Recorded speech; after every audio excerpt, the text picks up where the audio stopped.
Queridos hermanos, iniciamos la lección divina de este día sábado 13 de mayo, día en que celebramos a nuestra Madre Santísima, la Virgen de Fátima. Por la señal de la Santa Cruz de nuestros enemigos, líbranos, Señor Dios nuestro, en el nombre del Padre, y del Hijo, y del Espíritu Santo. Amén. Señor mío y Dios mío, creo firmemente que estás aquí, que me ves, que me oyes. Te adoro con profunda reverencia, te pido perdón de mis pecados y gracia para hacer con fruto este tiempo de lección divina. Madre mía Inmaculada, San José, mi Padre y Señor, Ángel de mi guarda, interceded por mí. Al continuar en este día sábado con la lectura del libro de los Hechos de los Apóstoles, leemos el capítulo 16, versículos 1 al 10. En aquellos días Pablo fue a Derbe y luego a Listra. Había allí un discípulo llamado Timoteo, hijo de padre griego y de madre judía cristiana. Timoteo gozaba de muy buena fama entre los hermanos de Listra e Iconio.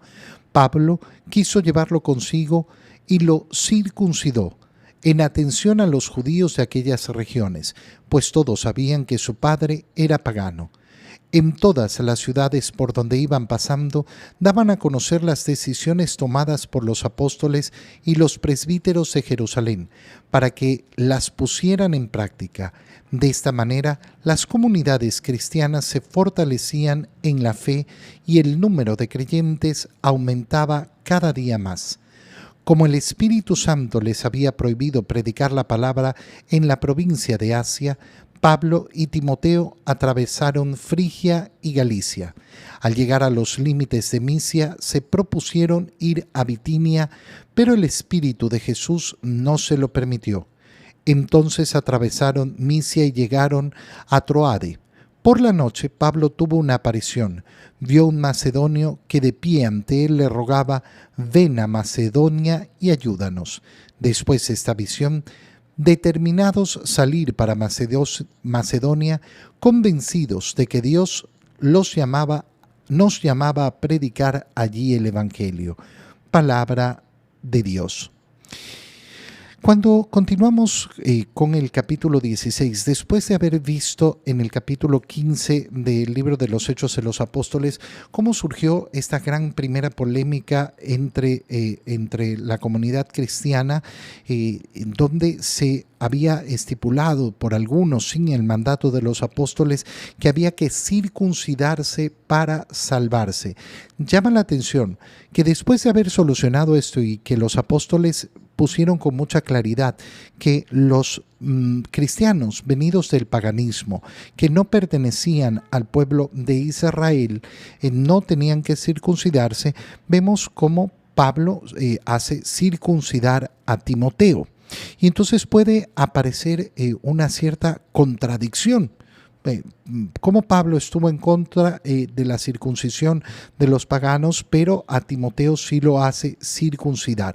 Vamos a analizarlo en profundidad. Pablo va a Derbe y luego a Listra. Ahí había un discípulo llamado Timoteo. Nosotros conocemos a Timoteo muy bien. ¿Por qué? Porque tenemos las cartas de la carta de Pablo a Timoteo. Timoteo va a volverse después un obispo. Va a quedar a cargo de una comunidad y por eso las cartas a Timoteo son parte de esas cartas episcopales que escribe San Pablo, es decir, aquellos que ha dejado a la cabeza de una comunidad. Por tanto, el futuro de Timoteo en este momento es sumamente importante para la iglesia. Timoteo era hijo de padre griego y de madre judía cristiana. Ya vemos aquí una tremenda mezcla. El padre griego, ¿qué quiere decir? Que no es un judío, que no es hijo de Abraham, que no pertenece al pueblo de Israel. Por tanto, en estricto rigor, uno diría, su hijo no es, por tanto, judío. Sin embargo, los judíos anteponían la descendencia de Abraham por el lado materno, si bien venía de los dos lados, pero lógicamente está ese lado materno que es sumamente fuerte. La madre era judía, es decir, hija de Abraham, descendiente de Abraham, pero a la vez cristiana, es decir, que se había convertido al cristianismo. Timoteo también es cristiano. No se nos especifica si su padre también lo era o no lo era. Posiblemente también junto con la madre había aceptado la fe. Y Timoteo goza de una buena fama entre los hermanos. Pablo quiso llevarlo consigo, que lo acompañe en sus viajes, que lo acompañe en su predicación, para irlo formando, irlo preparando y lógicamente ya sabemos el resultado, cómo va a quedar de obispo después. Y lo circuncidó en atención a los judíos de aquellas regiones. Todos sabían que su padre era pagano, pero lo circuncida. ¿Qué quiere decir? Que Pablo no está en contra de las normas judías, no está en contra de lo que debe cumplir el pueblo de Israel. Pablo es un fariseo, pertenece al grupo de los fariseos muy observantes y respetuosos de la ley. Pablo no está en contra de eso. Pablo está en contra de que se quiera obligar a los paganos, es decir, a los que no pertenecen al pueblo de Israel, a vivir cosas que solo le pertenecen al pueblo de Israel y que no son necesarias para la salvación.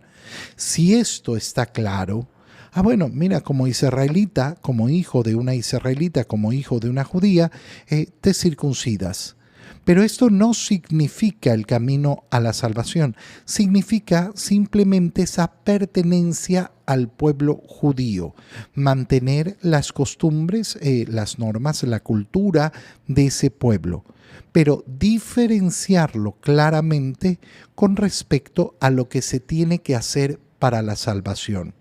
Como Pablo ya ha logrado que se tenga esto claro, bueno, puede tener esta atención, como dice el libro de los Hechos de los Apóstoles. ¿Qué significa una atención? No significa algo necesario. Significa algo que uno hace para agradar a la otra persona. ¿Por qué? Porque no tiene nada de malo, porque no cambia absolutamente nada y se puede hacer en atención a ellos para que lo reconocieran efectivamente como un judío verdadero.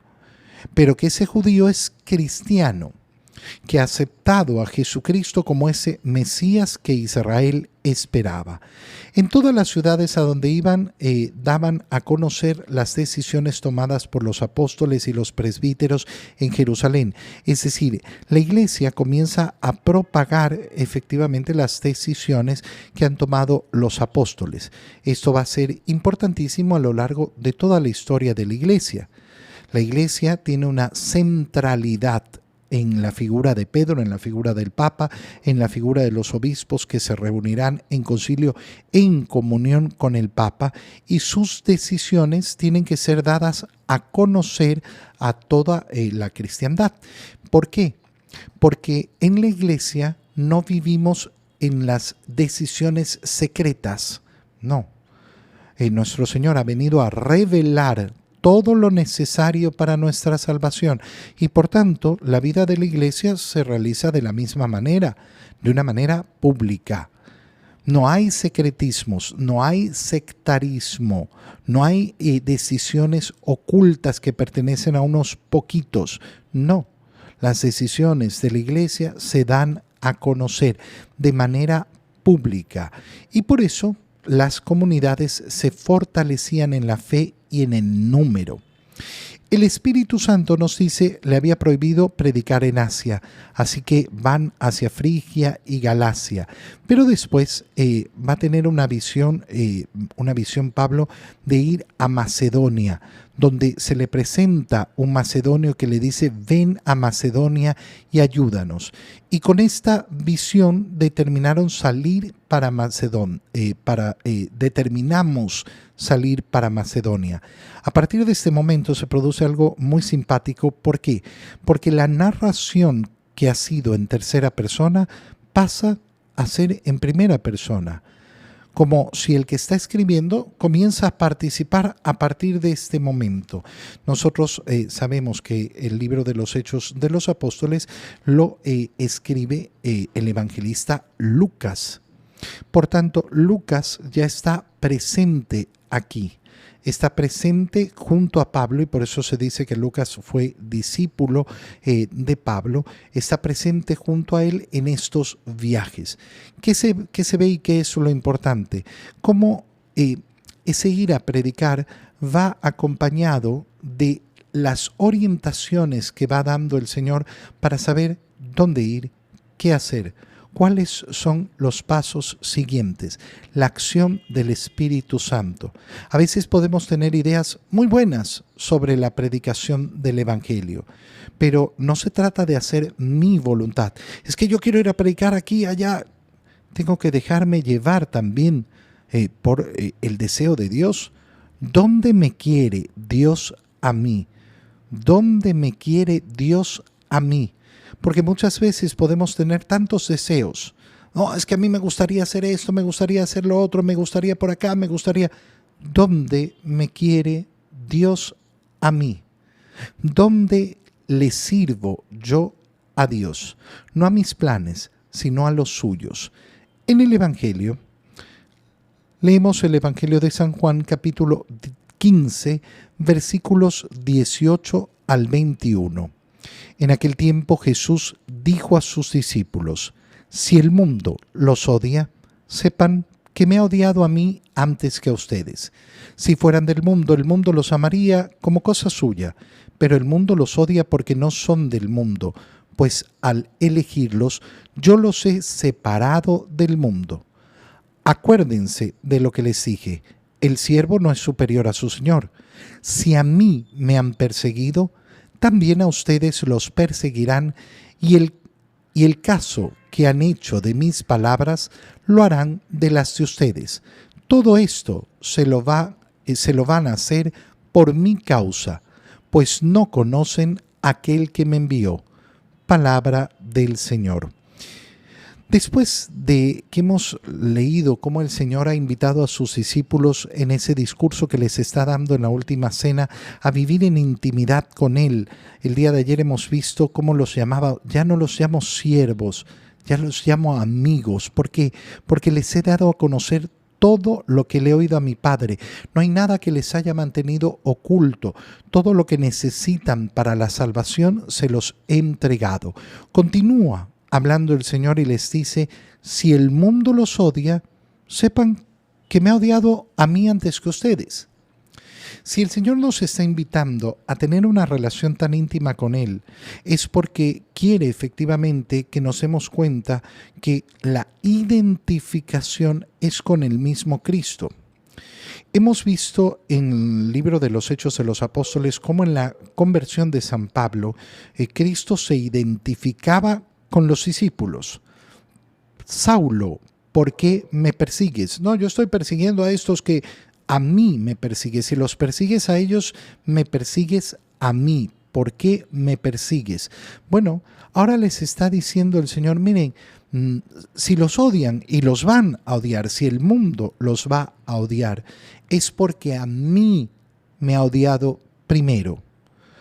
Por tanto, un discípulo de Jesús no tiene que buscar el amor del mundo. Lo que tiene que hacer es amar al mundo. Fíjate cómo hemos pasado del amor al odio en el discurso. Ayer escuchábamos cómo el Señor les decía: este es mi mandato, que se amen como yo los he amado. El Señor nos manda a amar, pero el Señor no nos manda a buscar ser amados. qué bonito y qué profundo es esto. ¿Por qué? Porque efectivamente es una pleitesía, es un deseo, es un anhelo en el corazón, el ser amado. El ser amado, el ser amado y podemos estar en esta vida buscando tener la satisfacción de recibir el amor de los demás. Y el Señor lo que nos está diciendo es, mira, yo soy el que te amo. El amor que tú necesitas recibir es el mío. Y ese amor que recibes de mí, entrégalo a los demás. Y el que me van a dar a mí, te basta con el mío. Te basta con el mío. Este es el amor que basta, el amor que recibo yo del Señor.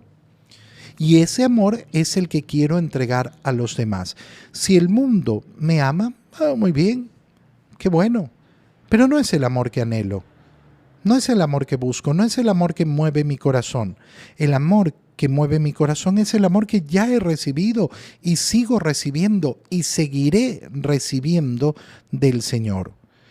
Y por eso, si el mundo ha respondido al amor de Dios con odio, bueno, ¿qué le van a dar a los discípulos de Jesús? Lo mismo que le han dado a él. No se lo tomen a modo personal. Eso es lo que nos está diciendo el Señor. No te lo tomes a modo personal. ¿Por qué? Porque no te odian por ti. Te odian si es que eres imagen mía en el mundo.